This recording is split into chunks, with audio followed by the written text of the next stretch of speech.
আসলে স্বাধীন? আমার তো মনে হয় না স্বাধীন। আমরা কোনো স্বাধীন নাগরিক না। আমরা এখনো, আমার মনে হয় যে 1971 সালে যে দেশ স্বাধীন হয়েছে সেটা শুধু শেখ পরিবারের জন্য, আমাদের জন্য না। যদি আমরা স্বাধীন হতাম আসলেই, তাহলে আমরা আমাদের বাক স্বাধীনতা পেতাম। আমাদের কথা বলতে গেলে ভয় পেতে হয়, আমাদের নিজেদের ন্যায্য দাবি আদায় করতে গেলে ভয় পেতে হয়, এভাবে গণহত্যা হতে হয়, আমাদের সবাইকে মরতে হয়, রাস্তাঘাটে আমাদের ভাই বোনদের মরতে হয়। দেশ তাহলে কোথায় স্বাধীন?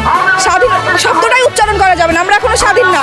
স্বাধীনতা এখন হবে যদি এই সরকার পদত্যাগ হয়। তাহলে এই বিচার আসলে সঠিক বিচার চাইবা আল্লাহর কাছে, আর কারো কাছে না। বিচার আসলে কেউ, এই সরকার কখনোই করতে পারবে না, আর হবেও না সঠিক বিচার। তাই আমি চাই যে সরকার পদত্যাগ করুন। বললাম তো আমি আমার দেশে স্বাধীনই না, নিরাপদ থেকে।